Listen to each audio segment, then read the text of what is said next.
Hello, everyone. Welcome to our Estrella virtual visit series. My name is Allison Campbell with Estrella Consulting, and I am excited to welcome Nathan Stillings from Duquesne University in Pittsburgh, Pennsylvania. Our virtual visit series is designed for all of you to be introduced to a variety of colleges and allow you to get to know the institutions and their staff in a more personal way. So thank you, Nathan, for joining us. We really appreciate it.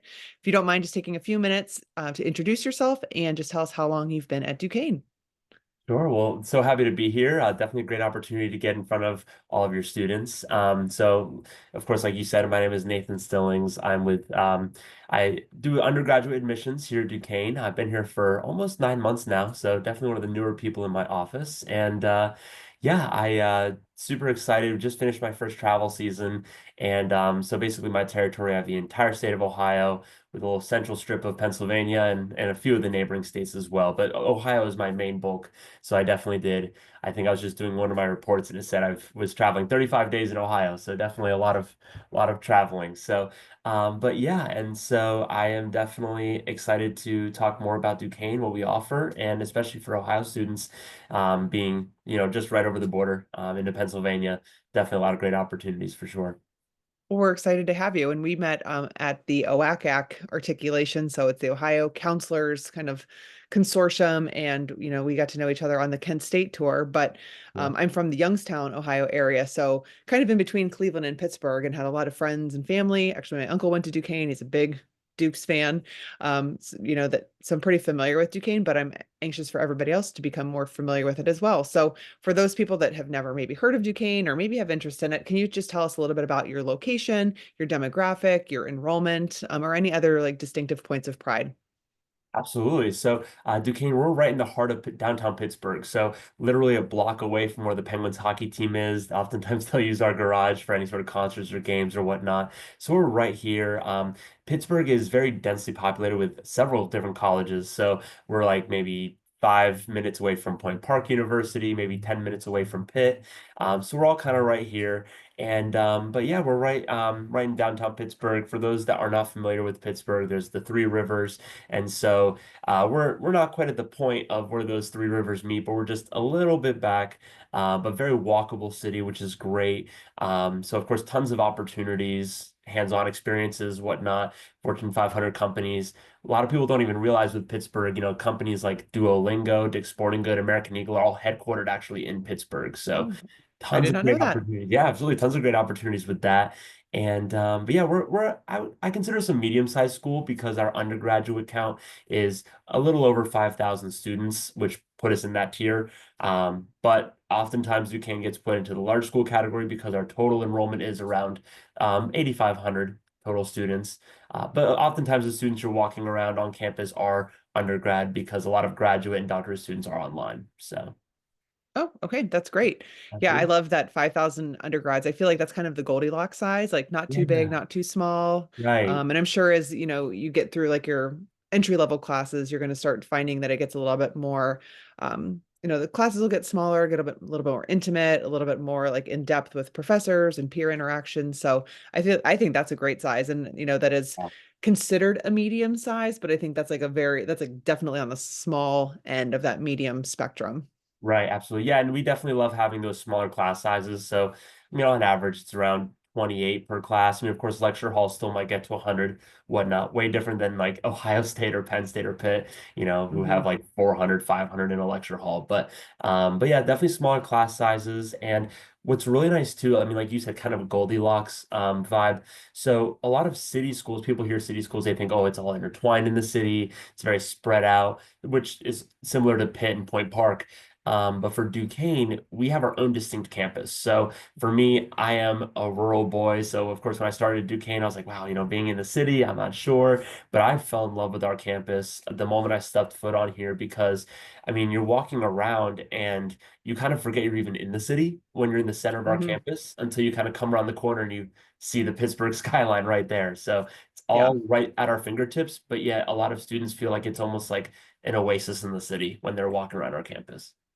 That's kind of a Goldilocks thing too, to have that very defined campus in Mhm. a city because it just gives like the premise of like safety and security Absolutely. and um that you don't have to deal with like I'm gonna say like the riffraff, but I mean like just the inner workings of the city life are a little bit more contained when you have your own campus. So that's really good to know. So can you Yeah. identify for us just some of the top programs at Duquesne? Like what are some of the things that you're best known for? And then I would love for you to highlight maybe a major that's kind of up and coming or something that's like under the radar that you're like, this is a really cool major and I don't think people know about it. So start with your popular ones and then that'll be part B. Sure, sure. So I would say Duquesne is definitely very well known for our health science programs and our law programs. So Duquesne has 10 different schools of study. Four of Okay. those 10 are health science related. So we have our School of Health Science, we have our School of Nursing, School of Pharmacy, and then we just opened up our brand new College of Osteopathic Medicine, which we're super excited about. This is our first semester for that. And so definitely working on different ways to integrate, students being able to go right into that medical school seamlessly. But yeah, so we just started our first class with that College of Osteopathic Medicine. So four out of those 10 schools of study are within that realm because we have a UPMC hospital right on campus, actually. So a lot of Okay. students able to get clinical hours right there. I see a lot of students walking around in their scrubs going off to the hospital to get those clinical hours.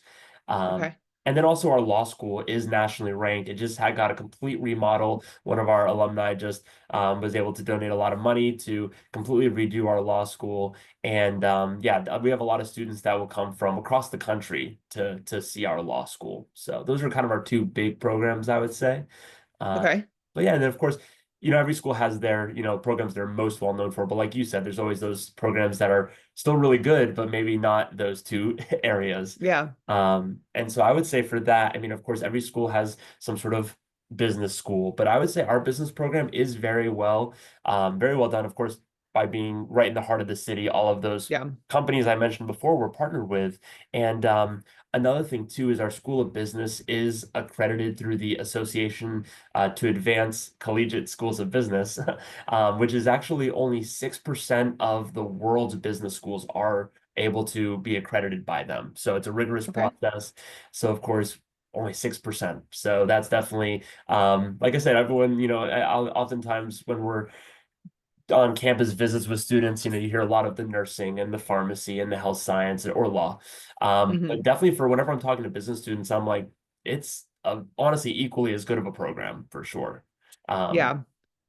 I'm and I sure think just the accessibility to the city. I right, mean, like you said, I mean, if a student wants to pursue something in particular industry or if, Fortune 500, accounting, marketing, digital media and design, I mean, they have all those things at their fingertips and sometimes those things can't be taught in the classroom. So having right, those, I mean, I think versus like a rural school where it's like right.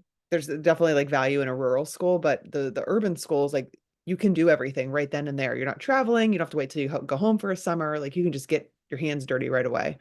Right. And I can attest to that. So I actually did not go to Duquesne for my undergrad, but I went to a very rural school and I enjoyed my time there until my senior year when all of a sudden I had to find an internship. And I said, oh no, there's nothing right Yeah. here. And a lot of schools, I'm sure you see this, a lot of schools will wait until junior year of college to get you in your program, any sort of internship opportunities, whatnot. Duquesne starts as early as spring of freshman year. That way, then actually our students may average 3 to 4 internships instead of 1 to 2, which obviously helps big time with resume and Hmm. making connections and whatnot. Yeah, and then also I think helps students vet and understand like, is this what I want to do? I Hmm. mean, speaking to experience, like I went to small liberal arts school as well, and I studied abroad in my junior year, and I took a law class just to suffice my, my business management undergraduate, and I was like, I never taken a law class before, and I loved it. It was awesome. So went back to my school senior year, took a couple law classes, signed up for the LSAT, and got an internship with former BW athlete, and he was Nice. great. He was wonderful, and I hated the work. Like it was just like, ew, like I cannot see Yeah. myself doing this. And I had taken the LSAT and was admissible to law school, but I was like, this is miserable. Like I could not do this. And granted, who knows? Like it could have been the type of law we were practicing. It could have been a number of different things, but I saved myself a lot of time, a lot of money, because if I wouldn't have done that internship, I would have just probably gone to law school and maybe at Right. least got 1 year or 2 years in and been like, this stinks. So Yeah. I love that they do that for the students is getting them in to their Absolutely. major or into an internship just to kind of vet to see like, this is what it really would be like. This is a day in the life. So Yeah. Absolutely. And then Great. two more things I wanted to mention that, or maybe programs that I think are good to mention is, so we have a specific undergrad for forensic science. A lot of That's schools will cool. have, yeah, a lot of schools will have forensics kind of attached to something else. Especially when I'm talking to students in college fairs, their eyes light up if they're interested in forensics. And I say we actually have an undergraduate in forensics and law. And so that's Oh, that's huge. cool. And then also our engineering program. So right now we don't have every type of engineering per se. So our engineering school is less than 5 years old. So it's very new, Okay. very innovative. And I do know on the horizon they're hoping to expand that to other types of engineering as well. So I think that's going to be a big growth area at Duquesne for sure. Okay. I'm just right. I type down notes while you're speaking, just so I can kind Or, of yeah. keep this. And if someone has a question or if one of our teammates has a question about it, I can always refer back. So, let's talk about maybe some of the student services that you have. Do you have an honors program at Duquesne? We do actually. So yeah, our honors program is great. A lot of students think of honors programs as, of course, they're thinking of high school, how honors and AP is just it's harder than the standard class or whatnot. But with our honors programs, from everything I've been told, from the program, the head of the program, it's not that the classes are more difficult per se. It's just more that it's a different type of learning. So classes are going to be smaller in size. So like I said before, our average class size is around 28. For them, it's around 15 students or less in each class. And instead of it being more of a, just kind of grinding out in the books, it's going to be more of a discussion base. That way, then it's more of a deeper kind of learning. And Okay. so it's not just, they kind of cut out a lot of that busy work so that they can have a lot of the time to really dive deep into the content, which I think a lot of our students love. So all of our gen ed classes, if you're in your honors program, those gen ed classes, which we call them bridge classes, because of course Pittsburgh is a city of bridges. Um, Yes.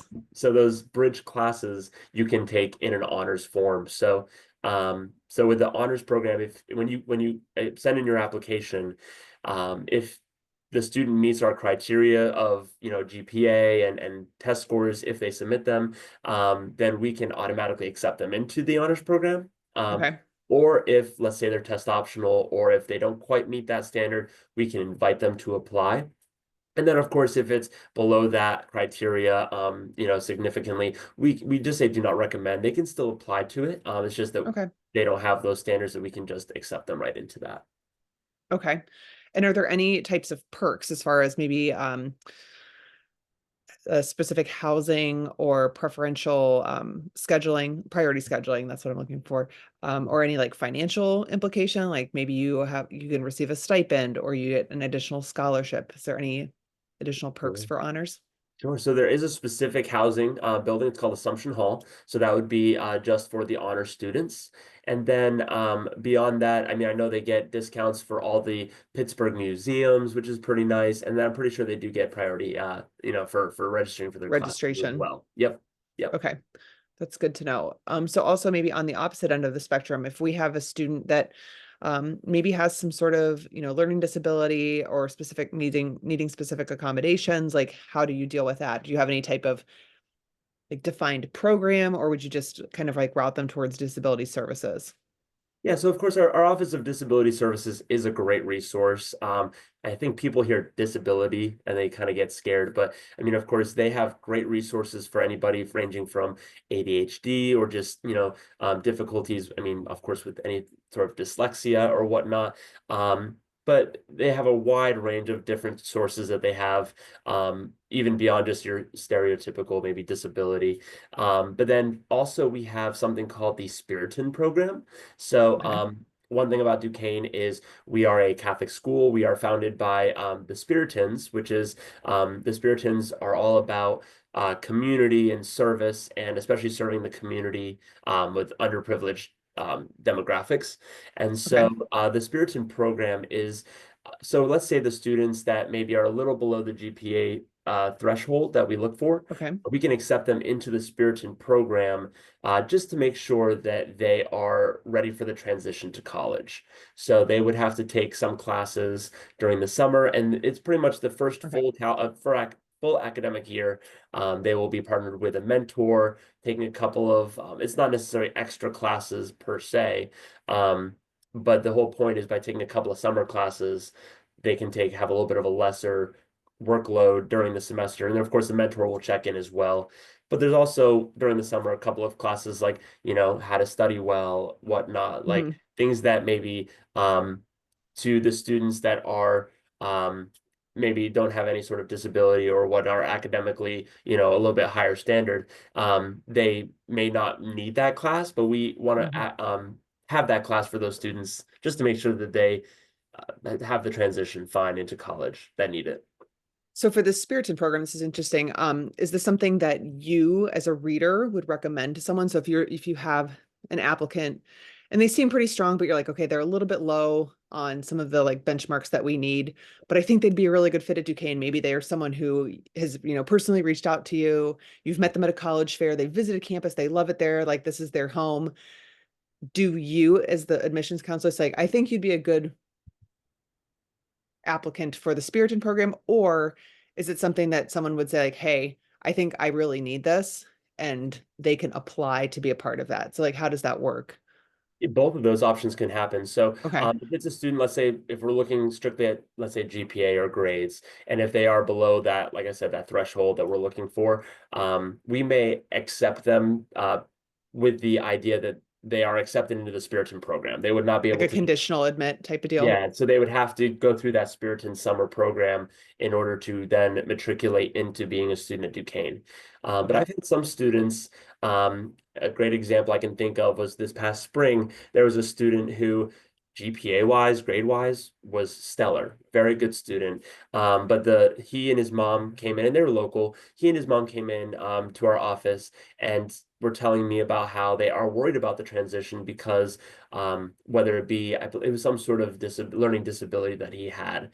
Even though it didn't show up on his grades and GPA, they were worried about that. And so they actually elected to have him do the Spirited program. So you Oh, can, that's so nice. yeah, if you need the service, it's there for you. Or if, like I said, if your GPA isn't quite what we're looking for, then we may accept you strictly into that program to then matriculate. Okay. And is that something that is like fee based? I mean, if they're going to come to campus early in summer and maybe have like a mentor of some sort, is that something that would be like tacked on to their tuition bill, or is that kind of Maybe something that slightly, but it's overall, it's definitely not much of a financial burden with that. okay. And so there are definitely different accommodations that our Spiriton program has, whether it be with housing or food or whatnot. So definitely something that, those students, once they get, if they're accepted into that, then I typically will run that down of what that looks like. And we always connect them with the Spiriton office as well to get into even more detail about that. But definitely Okay. it definitely is not meant to be a um added on financial burden. Okay. I love that from like an accessibility standpoint, if there's someone who's a good candidate or might just need a little bit extra layer of support that they Right. could do that and have that and that you're both looking out for them. Like they could elect to do that on their Right. own or someone could be like you said, I think there's again working where I've been in your shoes before, when you just meet that kid and they kind of like pull at your heartstrings and you know that if they had the opportunity to get to your university, they would be an amazing success story, but like they just needed like that extra support. Like you said, I've never lived away from home. I've never had anybody like checking in on me academically. I've had to just kind of do it on my own. I don't know how to study, or maybe I have a learning disability. So I think that's a great program. And I'm so glad that you highlighted that because I didn't know that that existed at Duquesne. So that's great. Absolutely. And especially with students with special circumstances. So I always tell students if they are submitting an essay, if let's say they have their sophomore year, their grades were not great. But then meanwhile, their, junior year, their grade was amazing. So, obviously your cumulative GPA is tough because it takes a look at all of that, but it Hmm. doesn't tell a story as far as why that one year maybe wasn't as good. So maybe they moved, maybe there was a death in the family, or maybe they themselves were sick and had to try to juggle that. So I always recommend students, especially in that situation, to put that in an essay, but also Hmm. the spiriting program would be great for them to be like, okay, I am confident that you'd be a good candidate at Duquesne, but based on your GPA, we just need to make sure that we're not setting you up for failure by just putting you Yeah. in. That makes sense. And usually, like with the students that we work with at Estrella, I mean, we urge them to be extremely transparent. So, Uh, if there is maybe a lower GPA or if they've had like a bomb of a year or a particular class, I mean, just address it because I think it raises more red flags to think that they're not going to look at that. right. A good admissions reader is going to like maybe look at your cumulative GPA And, if you are a strong student in other capacities and, then they see like, oh, their sophomore year, they had a 2.8, like what the heck happened? Right. Just disclosing that, like, hey, I went through a death in the family. We uprooted, we lost our home. I Hmm. went through mental health challenges. Like, just there's an additional info section on the Common App for that. So disclose that. Or, Right. a lot of students find a way to like weave that into their essay to kind of give more of the narrative. So that's Absolutely. it's a good point. Yeah. Okay, so as far as scholarships and scholarship opportunities, if a student applies to Duquesne, are they automatically considered for merit aid? Yes, so we have an automatic merit scholarship. So, of course, that range could vary year to year. So, depending on if the student right now that's listening to this is a sophomore or a junior, that could change by the time they apply. Currently, our merit scholarship range is between $18,000 to $30,000 per year, and they get Okay, that each year for 4 years based on their high school academics. okay. And so that is automatic. So when they get their acceptance letter, that'll be right on there.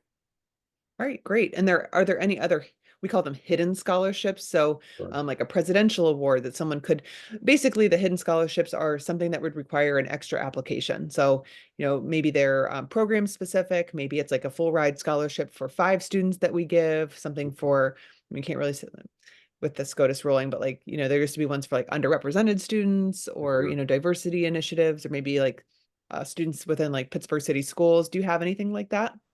Sure. Obviously, so we don't necessarily call them hidden scholarships, but I definitely understand what you mean. So, for some students that maybe don't go on our scholarship website, for example, but yeah, so we have a few big scholarships. So, we have a STEM scholarship, which Okay. maybe is handed out to 5 to 7 students, and that would be full tuition. We Oh, also have what we call the spirit of community and the spirit of excellence. So there's different criteria that students can be eligible for those. Once again, very big scholarship. And then a brand new one, actually, fresh off the press, actually, within this last week, for education students, there's an Educators of Impact scholarship. So, definitely other scholarships. So then also there's the one last big one we have is the National Recognition Scholarship, which the national recognition, so all the other ones I listed were ones that you'd have to reapply for. I okay. believe, generally speaking, the deadline on those is January 15th. So, but the National Recognition Scholarship is for the standardized test, the SAT, whatnot. They well, it would have been indicated as a national recognition. So I think with the SAT, there is a few different categories for top rural, top, and then top each demographic of Oh, okay. students. And so we honor that. So we'll take a look of that and give a scholarship out to those recipients. Do you are you part of the I could probably look this up, but like national merit for like the PSAT? Is that what you're referencing or is it something Yes. different? So yes, that's what yeah, that is what I'm referencing. Yes. Okay, okay. Yeah. Mhm. Yeah, so for like the juniors that take the PSAT, then Duquesne, do you know if it's like full tuition or if is it like a scholarship amount? I mean, it's probably rare to do the full tuition. I think like Yeah. Alabama, Texas A&M do the full Right. tuition. Fordham Right. does, but I'll have to I'd check it have to out. look that up on that exact amount. But I do know, actually, let me see. I happen to have a couple of tabs pulled up right here. So that would be for the highest ranked national recognition program finalists in each category. That would be, yep, full tuition scholarship, received for 4 years. So that would be a very big scholarship to get for sure. That's great. That's really good to know. Okay, cool. I'll have to pass this on to my colleague Jamie. She did a blog for Estrella and it was all about the hidden scholarship. So, I mean, at most of the colleges, if they give merit aid, it's just automatically doled out, based on a Right. GPA and test score rubric or in an automatic GPA. You get scholarships. But, if there are things that students could apply for and they just don't really know about it, we just try to Uh, bring awareness to that, like, what type of things can I be looking for? Whether, they can't give a ton of information on like a scholarship universe. Like a lot of the Ohio State colleges use a scholarship universe platform. Like once you're accepted, you can log in and you see like 200 different scholarships, but they're very specific, must be a junior nursing major that's left-handed that lives in this dorm. I mean, things like that. right, So right, right. we just love to have like a database for our students that, and again, this might sway someone to say like, oh, I Yeah. really want to go to education and I wanted to stay within 2 hours from home. Like, okay, well, did you check out Duquesne? Because you could maybe make up a lot of that cost through these two scholarships, merit-based and the additional education one, bring it Mhm. down below a state school cost. So, Correct. Yeah. Yeah, definitely. And there's so many state schools out there that unfortunately just aren't able to give out as many scholarships. So the best example is, of course, Pitt being our closest neighbor. So initially people might think, oh, well, Pitt seems cheaper than Duquesne. But actually, when you really boil it down, because after our merit scholarship and maybe any other scholarships they get, we're oftentimes either the same or even sometimes cheaper because Pitt Yeah. doesn't get scholarships and we do. But yeah. And we also have a Yeah, I couple of totally endowed understand that. scholarships. We also have a couple of endowed scholarships that they can find on our website as well. So I always recommend students definitely check out our website because then that makes it not hidden, right? Yeah. Yeah, for sure. Uh, And then they're usually not like super right, hidden. It's just like right. things that They have to look might for take it. an extra step and you're gonna have to dig for it. So even advocating for if, say you meet someone like Nathan at a college fair or at a high school visit and Duquesne becomes one of your top choices, just reach out to that counselor and say, like, I really like this school and I think that this could be a possibility for me, but I need to find ways to make it more affordable. Do you have anything as a potential business major or potential PharmD student like that I could apply for or you could direct me towards? Just ask those counselors. That's what they're there for. So I appreciate you giving this information. I'll definitely check it and send it over to Jamie, or if you want to send me an email after this that has some of that Yeah. information, I'll forward it right on to Jamie for our blog. But that's really great. So, Yeah. okay, we're about wrapped up on our time. So I will leave you with one more question. All right. Um, who would you say is Duquesne's most interesting alumnus? Ooh, okay. So we definitely I did do a little bit of research on this. So one that actually I was very shocked about as well. So John C. Riley, he is the actor that he was in like the Step Brothers. He's He was also Step Brothers. I was yeah. like, I know this name. Okay. Yes. So that is one alumni that kind of popped up and I was like, oh wow. So a big comedian, oftentimes in Will Ferrell movies, but he's also been in some dramas too. So he is an alumni of Duquesne. But yeah. That's awesome. Has he sent you guys some money so he could name like a drama building or something after him yet? There's no drama building named after him, but I'm sure there's probably something with his name attached to it as far as Hopefully not like a big like Will Ferrell, him and Will Ferrell statue, but that would be iconic. That would be like iconic. the picture of them in the sweaters, that would be fantastic. Absolutely. So, well, thank you, Nathan. It was so nice seeing you again, and thank you so much for all the insight about Duquesne. And if you're watching this, you need more information, feel free to reach out to Nathan. He's a wealth of knowledge, and I'm so glad that you are finished with your travel season. So kick your feet up and relax for a little bit. Yeah, just in time for the holidays, right? Yes, enjoy those. So thanks again. We really appreciate it, and we will definitely be in touch. Absolutely. Thank you. Take care. Bye bye. Bye.